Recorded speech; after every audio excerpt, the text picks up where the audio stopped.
Chicago, Illinois. A humid breeze drifts off Lake Michigan, but it no longer carries the smell of ozone or the sharp scent of solder that once meant a middle-class life for 11,000 families on the city's west side. Stand at 601 West Dickens Avenue today, and your footsteps are the only sound in an unmistakable reality of silence that settled over this industrial cathedral in the late 1990s. The roof of the massive headquarters has partially collapsed, and vegetation now grows through the broken glass of windows where engineers once perfected the technology that would define the digital age. Above the ruins, a rusting water tower still carries the Zenith name, a fading monument to a giant that once physically constructed the way America saw itself. But rewind 81 years. It is May 1958. Inside a Chicago hospital, a 72-year-old man named Commander Eugene McDonald Jr. is taking his last breath. He is a swaggering Navy veteran, a showman who once drove a car up the steps of a public monument just to get arrested for the publicity. As he dies, his empire is at its absolute zenith. His name is glowing in the living rooms of 20 million families. He built this colossus from a kitchen table, driven by a single obsessive belief: the quality goes in before the name goes on. In 1958, the machines at the Dickens Avenue plant are running at 101% capacity because, to the commander, physical limits were merely suggestions. At its peak, Zenith was a force of nature.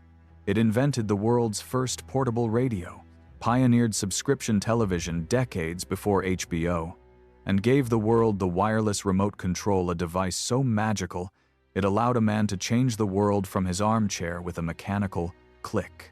Its engineers created the very transmission system that carries every 10 high-definition broadcast in America today. It was an empire that seemed too innovative to fail and too essential to break.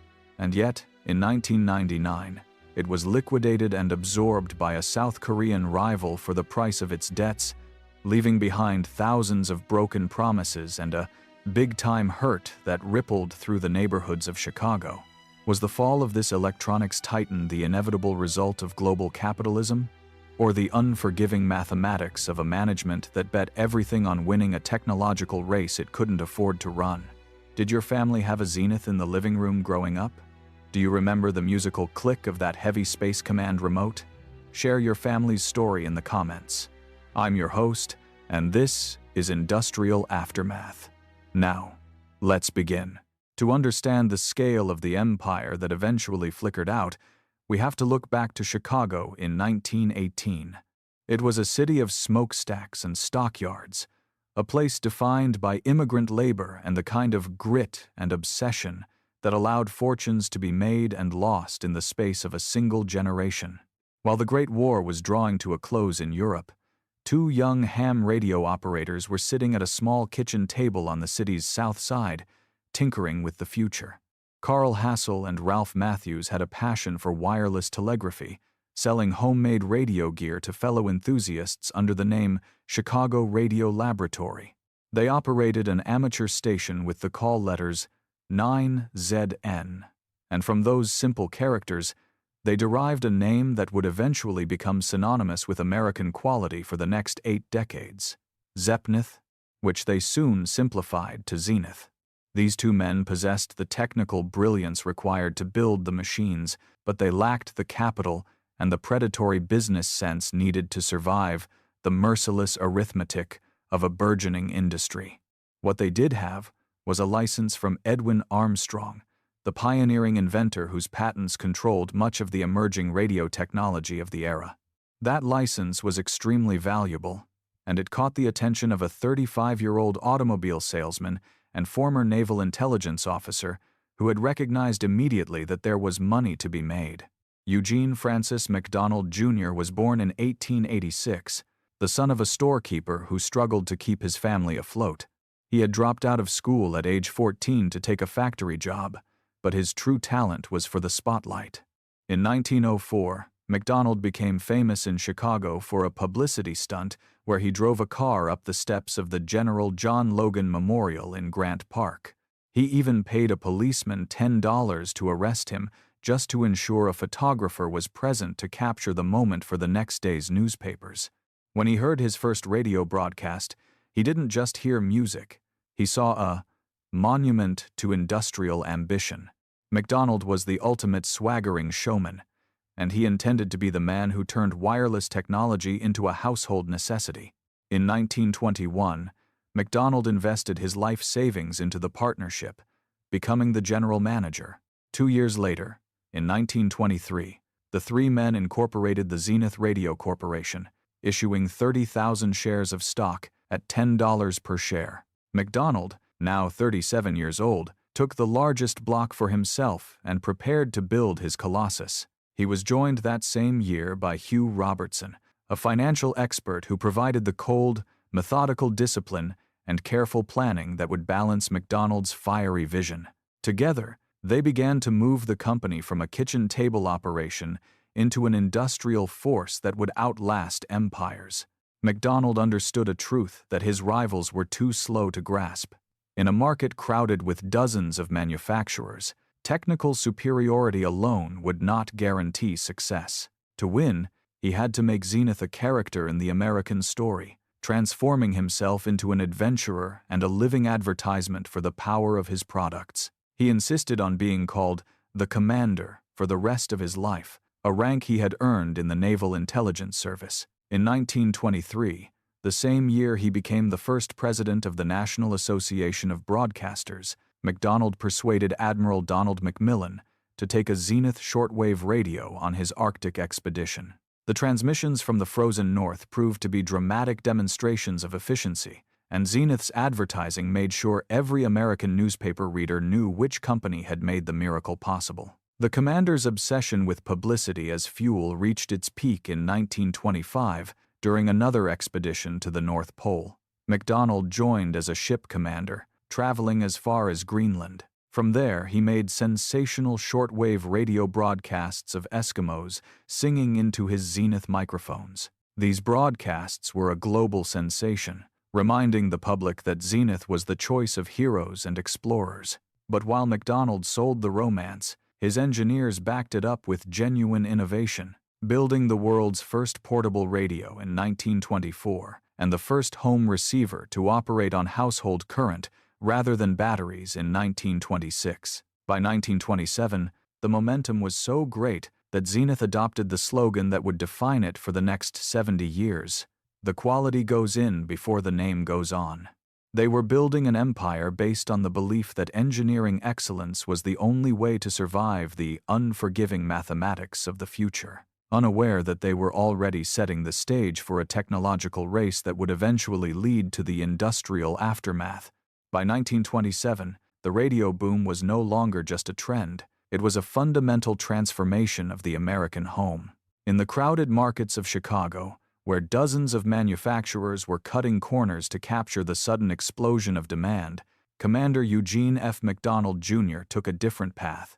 He understood that in the long run, the unforgiving mathematics of the industry would reward those who built for endurance. That year, the company adopted the slogan that would serve as its North Star for the next 70 years. The quality goes in before the name goes on. It wasn't just a marketing gimmick. It was a monument to industrial ambition that required every engineer and assembly line worker to treat each connection as a matter of personal honor. The industrial cathedral at Zenith was held together by more than just solder. It was glued by a unique culture of loyalty. MacDonald implemented profit-sharing plans that were among the most generous in American industry, ensuring that when the company prospered, the 11,000 souls on the payroll prospered with it. This loyalty would be tested sooner than anyone expected.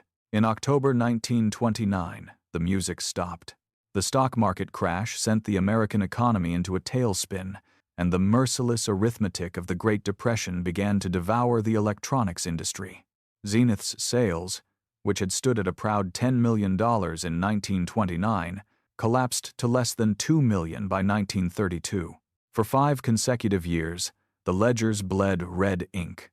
While dozens of competitors who had borrowed heavily to finance their expansion vanished into bankruptcy, Zenith possessed a secret weapon: Hugh Robertson. Robertson, the company's treasurer, was a man of cold, methodical discipline. He had insisted that the company remain debt-free during the boom years, refusing to borrow a single penny to fuel growth. Because of his foresight, Zenith didn't have to answer to bankers when the fires went out. The workforce, in a remarkable display of the American industrial compact, accepted pay cuts and grueling hours just to keep the doors open. They stayed because they believed in the commander, and because the grit and obsession of the company's founders was still etched into the factory walls. Even in the darkest years of the 1930s, McDonald never stopped scheming. He realized that a product had to solve a human problem to be essential. He noticed that many radio listeners struggled to read the tiny, cramped numbers on tuning dials, especially in the low light of a living room. His solution was the Big Black Dial, a design featuring large, clock-style numbers that could be read from a distance or without the aid of glasses. It was a simple innovation born of organized chaos and empathy, and it helped propel Zenith back into profitability by 1936. But the commander's true obsession was the horizon.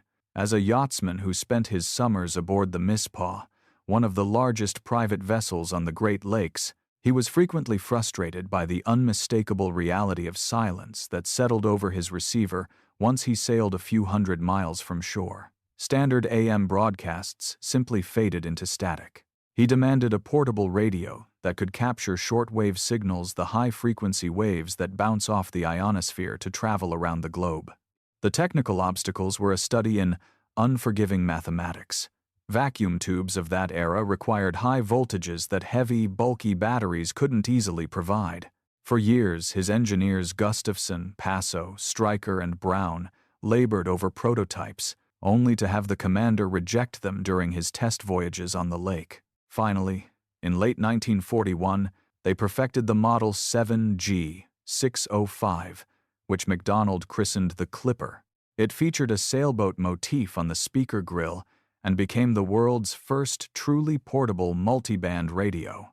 Though the entry of the United States into World War II halted civilian production, the Clipper design went to war as a vital tool for military communication. When peace returned, it was rebranded as the Trans-Oceanic. This radio became a legend, a monument to industrial ambition that would remain in production for a staggering 39 years until 1981. It was the gold standard for explorers and world travelers, a heavy, hand-wired masterpiece that proved Zenith wasn't just building electronics. They were building the very skeleton of the modern world. By 1941, Zenith had risen to second place in a $600 million industry, trailing only the mighty RCA. They were at their zenith, unaware that the very innovations that made them kings would eventually become the technology trap that led to the long, slow silence of the industrial aftermath. On December 7, 1941, the blue glow of radio dials in Chicago wasn't just a source of music, it was the carrier of a shockwave. When the news of the attack on Pearl Harbor crackled through the speakers, the monument to industrial ambition at West Dickens Avenue underwent a transformation that defies modern comprehension. Commander Eugene F. McDonald, Jr., a man who lived his life as a study in grit and obsession, didn't wait for a government invitation to join the fight. He understood that the coming conflict wouldn't just be decided by the merciless arithmetic of tanks and planes, but by the unforgiving mathematics of waves and signals. Within months, the industrial cathedrals of Zenith were purged of the luxury of peacetime. The assembly lines that had been churning out furniture-grade radio consoles were dismantled to make room for the arsenal of waves. This was a pivot of absolute scale. The company's engineers, who had spent years perfecting the high-fidelity sound of a living room concert, now applied their expertise to radar systems, military communications equipment, and precision instruments for the armed forces. Zenith's net sales, which stood at $23.8 million in 1941, surged to $34.2 million, just 12 months later as the factory began running at 101% capacity. By 1943, virtually 100% of Zenith's production capacity was devoted to military contracts. But the most profound transformation wasn't in the machines. it was in the hands that built them. As thousands of men were drafted into the military, Zenith trained thousands of new workers, many of them women entering the industrial workforce for the very first time. They became the Rosie the Riveters of the electronics age. While women at Bethlehem Steel were wrestling with 50-ton steel ingots, the women at Zenith were performing a different kind of miracle. They labored over soldering irons with a precision that required grit and obsession, assembling the delicate vacuum tube arrays that functioned as the eyes of Allied aircraft and the ears of the Navy. Inside the Dickens Avenue plant, the rhythm of hammers was replaced by the intense focus of the assembly line. These women mastered techniques of mass production that would later define the post-war consumer boom, working through 12-hour shifts in an environment that tasted of solder and ozone. They were told that their work would hasten victory, and the commander made sure they believed it. McDonald ran employment advertisements in 1944, promising that these temporary war jobs were a gateway to real post-war opportunity. The jewel of Zenith's wartime contribution was a device born of the commander's own obsession with the sea. In late 1941, his engineers Gustafson, Passo, and Stryker had finally perfected the Model 7G605, a radio McDonald christened the Clipper. It was the world's first truly portable multiband radio, featuring a sailboat motif on the speaker grill. Though it was intended for celebrities and yachtsmen, the entry of the United States into the war meant that the Clipper never made it to the civilian market in 1942. Instead, the design went to war. These radios became the lifeline for commanders in the field and explorers on the front lines, a heavy, hand-wired testament to American reliability that could pull signals out of the static of a global conflict. Yet, even as his factories were consumed by the requirements of the military, the commander was a showman who never lost sight of the horizon. He continued to advertise to civilians, keeping the Zenith name glowing in the minds of the public so that when the fire of war finally died down, the unmistakable reality of his empire would be ready to claim the living room. He was building a titan of the airwaves, unaware that the very success of this wartime expansion was creating the technology trap that would eventually lead to the long, slow silence of the industrial aftermath. For now, the tubes were hot, the radar was scanning, and the women of Zenith were fabricating the very signals of victory. While the Rosie the Riveters of electronics were mastering the grit and obsession required to build radar systems, the most personal of the commander's projects was undergoing a forced enlistment. The Model 7G605, a radio Eugene F. McDonald Jr. had christened the Clipper, was intended to be the ultimate accessory for the world's elite yachtsmen and celebrities. But as the fires of 1942 began to consume all civilian production, the Clipper never made it to the showrooms. Instead, the design was drafted. These heavy, hand-wired units were sent to the front lines, serving as a vital lifeline for military commanders and explorers who needed to pull high-frequency signals out of the static of a global conflict. It was a monument to industrial ambition that proved Zenith could forge machines capable of surviving the most hostile environments on Earth. When the guns finally went silent, this wartime survivor was reborn as the Trans-Oceanic, starting a legendary 39-year production run that would last until 1981, becoming perhaps the most respected, mass-produced portable radio ever built. As the unmistakable reality of the post-war boom settled over the Chicago skyline, the commander recognized that the battlefield had shifted from the Arctic ice to the American living room. By the early 1950s, television was no longer a curiosity, it was a glowing member of the family. But McDonald noticed a new kind of human frustration, the merciless arithmetic of the armchair. Viewers were forced to physically stand up to change the channel or, more importantly to the commander, to silence the commercials he so deeply loathed. He demanded that his engineers find a way to make the viewer the master of the chair. The first attempt arrived in 1950, a device fittingly called Lazy Bones. It was a technological miracle, allowing a viewer to change channels from their seat, but it possessed a primitive flaw, a long, heavy cable that snaked across the living room floor. Customers loved the power but hated the organized chaos of a wire that tripped children and tangled around furniture. The commander wasn't satisfied. He wanted the wire gone. He wanted magic. In 1955, a Zenith engineer named Eugene Pauly delivered that magic in the form of the Flashmatic. It was the world's very first wireless television remote, designed to look like a futuristic ray gun. It functioned by shooting a directional beam of light at photosensitive receivers tucked into the corners of the television cabinet. It was elegant and bold, but it fell victim to the unforgiving mathematics of nature. Because the receivers responded to light, a stray beam of afternoon sunshine hitting the window could accidentally trigger the controls, causing the television to change channels or mute itself at random. The sun, it seemed, was competing for control of the living room. The final definitive answer arrived just 12 months later in 1956. Another brilliant engineer, Robert Adler, suggested a radical departure from light or radio waves. He proposed using ultrasonic sound. The result was the Space Command, a device that would define the Zenith experience for the next quarter century. Inside the handheld unit were small aluminum rods of different lengths. When a button was pressed, a spring-loaded striker hit the rod, producing a high-pitched tone beyond the range of human hearing. A microphone inside the television detected the specific frequency and translated the sound into a command. This device was a monument to industrial ambition, retailing for $259.95, the equivalent of over $2,800 today. It was a true luxury item, built with the grit and obsession that defined the company.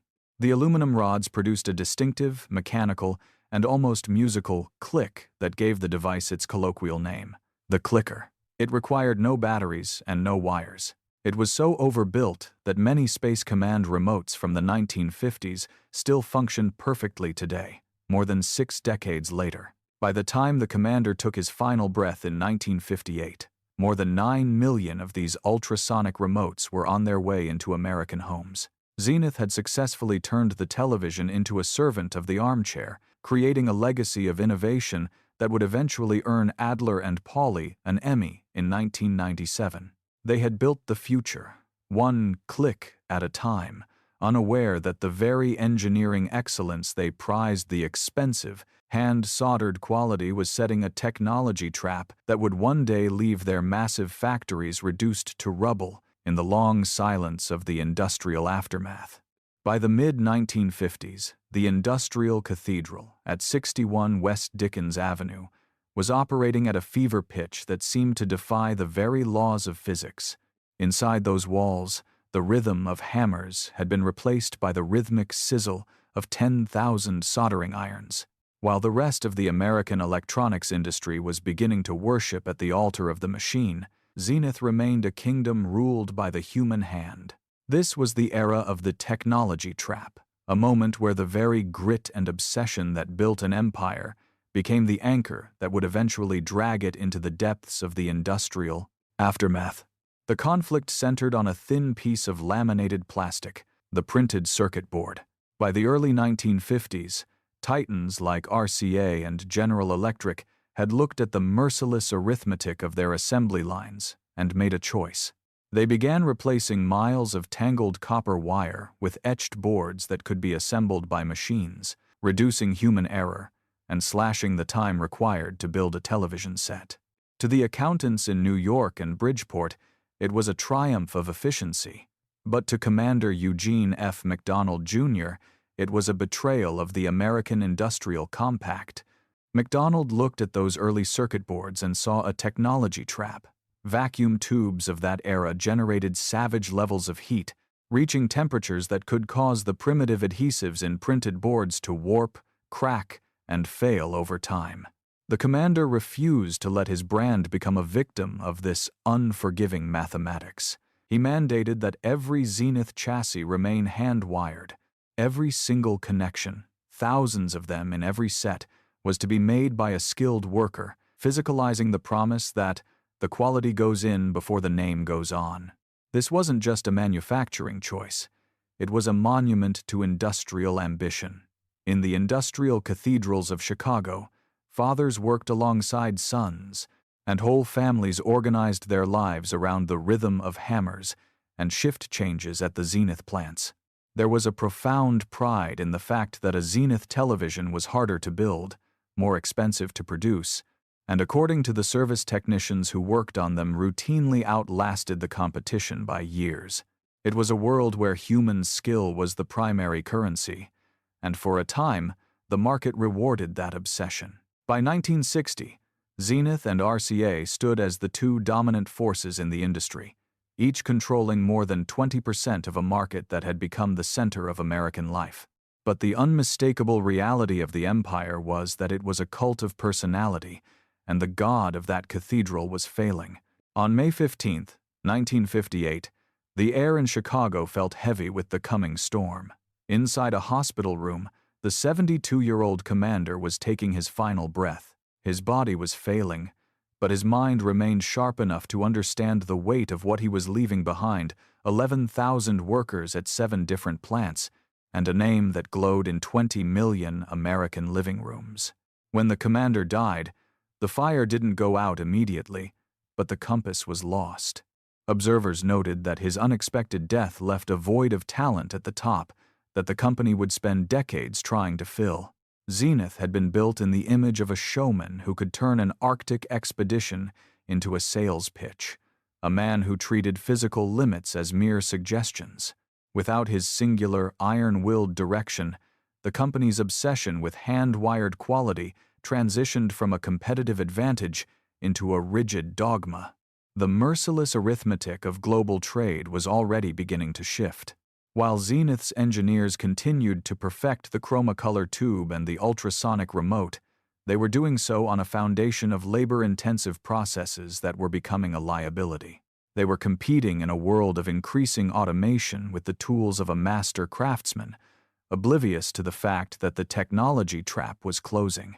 The hand-soldered connections were strong, and the cabinets were beautiful, but the silence was already waiting on the horizon. The empire was at its absolute zenith, yet it was a giant without a head, marching toward a digital future with its eyes fixed firmly on a hand-wired past. By the early 1970s, the unmistakable reality of a changing world was arriving, not in the form of a better vacuum tube or a louder mechanical click, but as a growing shadow on the water. Massive container ships were appearing at American ports, carrying the vanguard of an industrial invasion that would challenge the very foundation of the industrial cathedrals on Chicago's west side. Names like Sony, Matsushita, and Toshiba were no longer just foreign curiosities. They were the architects of a new, merciless arithmetic that would eventually leave the Zenith Empire reduced to rubble. The math of the 20th century was being rewritten in the factories of Osaka and Tokyo, which had been rebuilt from the ruins of war with modern equipment and lower labor costs. By 1970, the disparity had become an unforgiving mathematics that no amount of American grit and obsession could easily overcome. American workers at Zenith earned American wages and worked in facilities subject to American property taxes and utility rates. Meanwhile, Japanese televisions were arriving on American shelves priced below what it actually cost Zenith to manufacture the same products. Zenith refused to go quietly into the long, slow silence of the industrial aftermath. In 1974, the company joined a massive legal crusade that would become one of the most complex and exhausting antitrust cases in American history. They alleged a unitary conspiracy, a deliberate attempt by Japanese manufacturers to conspire and destroy the American consumer electronics industry by selling goods at artificially depressed prices. For 13 long years, Zenith's leadership, led by Chairman John Nevin, poured millions of dollars into the courtrooms instead of the assembly lines, but the American legal system offered no sanctuary for the giant. In March 1986, the Supreme Court of the United States delivered a blow that was more permanent than any market fluctuation. In the landmark ruling of Matsushita Electric Industrial Company versus Zenith Radio Corporation, the court ruled against Zenith, reasoning that the alleged conspiracy made no economic sense. By 1987, when the High Court refused to hear a final appeal, the legal war was over. Zenith had spent over a decade fighting a merciless arithmetic in the halls of justice, only to emerge with nothing but a mountain of debt and a fractured reputation. While the lawyers argued, the American Industrial Compact was already being shredded. In 1977, the company that had once functioned as a monument to American manufacturing began to look across the border for survival. Zenith opened its first non-United States production facilities in Mexico and Taiwan. By 1978, the company had laid off 25% of its American workforce and had begun the systematic elimination of the commander's legendary profit-sharing plans. In a single year, they halved their research and development staff, discarding 200 engineers whose institutional knowledge had built the brand. The most painful irony of this era arrived in 1977. The company that had spent 70 years boasting that the quality goes in before the name goes on surrendered its pride to a competitor. Zenith contracted with Japan's Sony Corporation to market the Betamax home video recorder. The proudly American company was now reselling Japanese technology with an American badge slapped on the front to satisfy American consumers. It was a sign that the rhythm of hammers in Chicago was fading, replaced by the quiet, efficient pulse of a global supply chain that no longer needed the West Side to survive. The empire was still standing, but its heart was being exported, one assembly line at a time. By the late 1970s, the industrial cathedral on Dickens Avenue was facing a merciless arithmetic that no amount of hand soldering could solve. While the television division was bleeding out under the pressure of Japanese competition, a new kind of fire was being stoked in the engineering labs.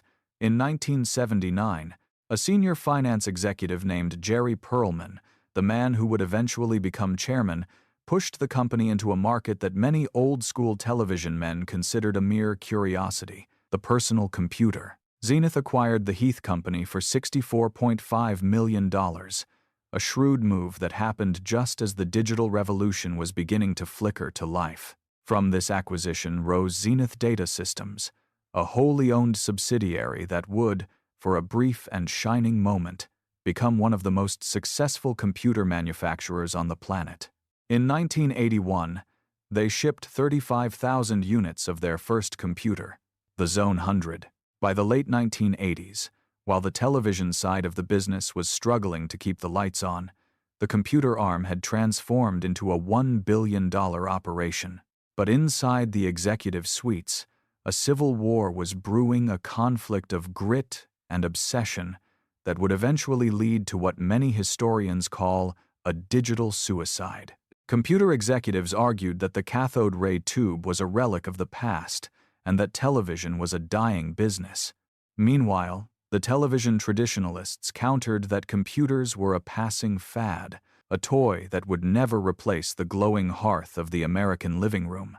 This internal debate consumed the management's attention at the exact moment the unforgiving mathematics of the global market required a singular, focused vision.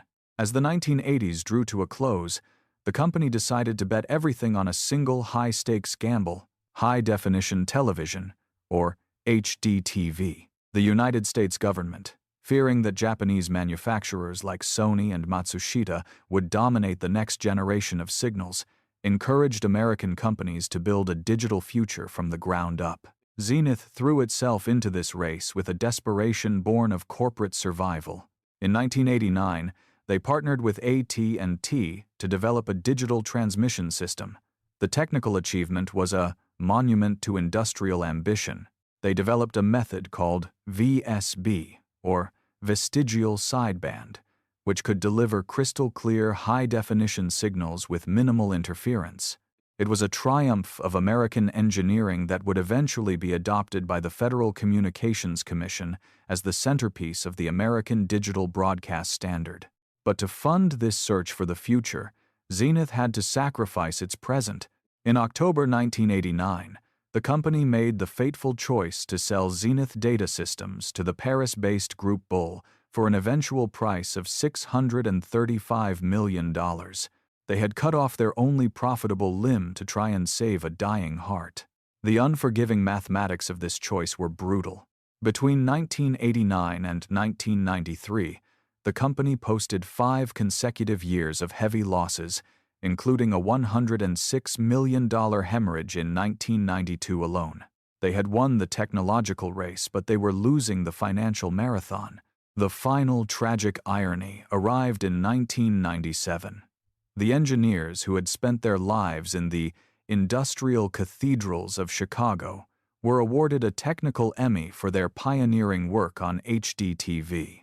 It was the ultimate validation of their grit and obsession. But by the time the award was handed out, the company was already being reduced to rubble. They had created the technology that carries every high-definition Super Bowl and presidential address in America today, but they had spent so much money inventing the future that they no longer had a company left to live in it. The quality had gone in, but the name was about to fade into the long, slow silence of the industrial aftermath. By the early 1990s, the unforgiving mathematics of the global electronics market had finally backed the giant into a corner from which there was no escape. On October 29, 1991, the hammer fell in Springfield, Missouri, when Zenith announced it was closing its massive television assembly operations and moving them to Mexico. For the 1,500 workers who had built their lives around that factory, the announcement arrived like a physical blow to the stomach. These men and women had believed they were building long-term careers, providing the grit and obsession required to keep an American legend alive, only to realize that to the spreadsheet-driven management, they were merely a cost to be minimized. While corporate spokesmen tried to soften the message by promising that research and development would remain on American soil, the unmistakable reality was that the arsenal of waves was in full retreat toward a border where labor could be bought for a fraction of American wages. The company was bleeding out, posting 5 consecutive years of heavy losses, including $52 million in 1991 and a staggering hemorrhage of $106 million just 1 year later. To avoid being completely destroyed by a hostile takeover or the rising tide of debt, Zenith sold a controlling interest to the South Korean firm Gold Star, later known as LG Electronics.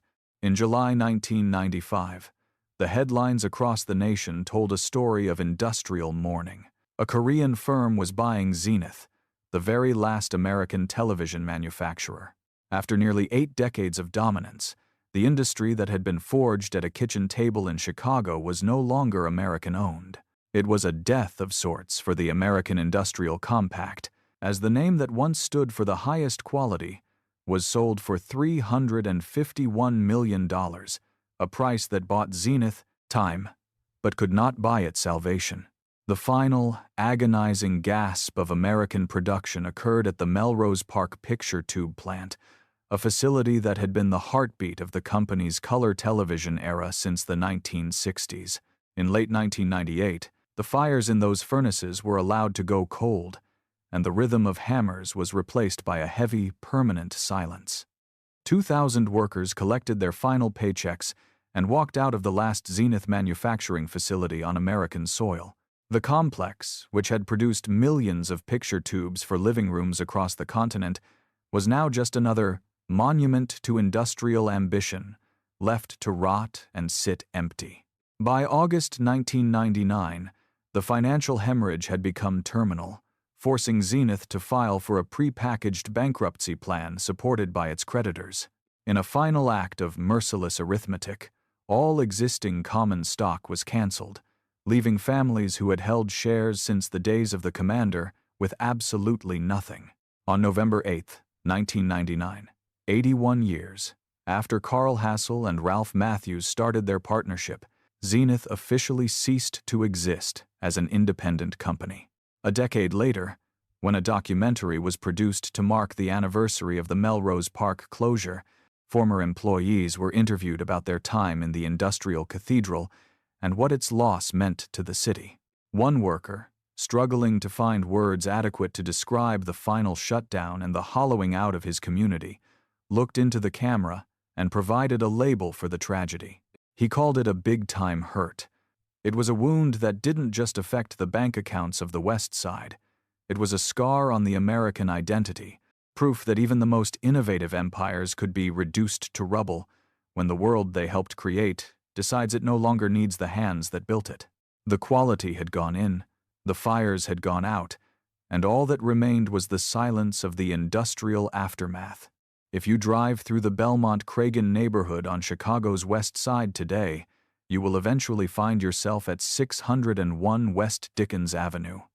If you look up, you will see the Zenith water tower still looming over the intersection, its faded white lettering a peeling ghost of an industrial age that has been reduced to rubble.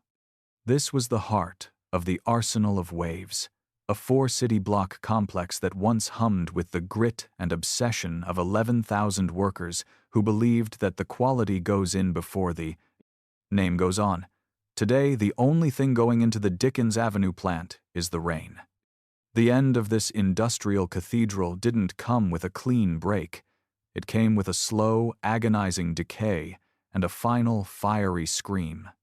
On August 22, 2017, the unmistakable reality of silence was briefly broken by the roar of a 211 alarm warehouse fire. 3 tower ladders from the Chicago Fire Department poured water into the gut of the structure, while local residents, some of whom had grandparents who had spent 30 years on those assembly lines, watched the smoke rise into the Illinois sky. The fire charred the brick and scorched the concrete, leaving marks that, like the rust stains of our industrial past, simply don't wash away.